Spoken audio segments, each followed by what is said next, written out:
নগণ্য। একদিন এক ষাঁড় একটা মাঠে দাঁড়িয়ে আপন মনে ঘাস খাচ্ছিল। তার কোনো দিক খেয়াল ছিল না। আর ছোট্ট এক ডাঁশ পোকা তার চারিপাশ দিয়ে ঘুরে বেড়াচ্ছিল।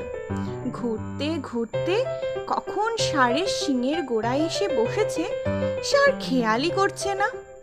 তো সেই ডাঁশ পোকাটি ষাঁড়ের শিঙের গোড়ায় বসে কষে রক্ত চুষে খেল। অনেকক্ষণ এক জায়গায় বসে থাকা কি আর ভালো লাগে? চঞ্চল হয়ে উঠল ডাঁশ পোকা।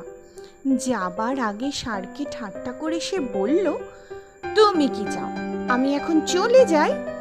ষাঁড় অবজ্ঞা ভরে জবাব দিল, তুমি কখন এসে বসেছো আমার খেয়ালই নেই, সুতরাং তুমি চলে গেলেও সেটা আমার লক্ষ্য করার কথা নয়।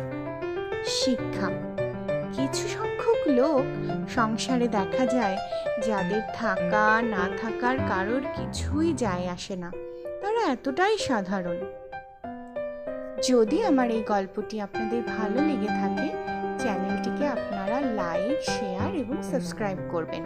সাবস্ক্রাইব করার সঙ্গে সঙ্গে পাশের বেল বাটনটা অন করতে ভুলবেন না যেন। Thank you.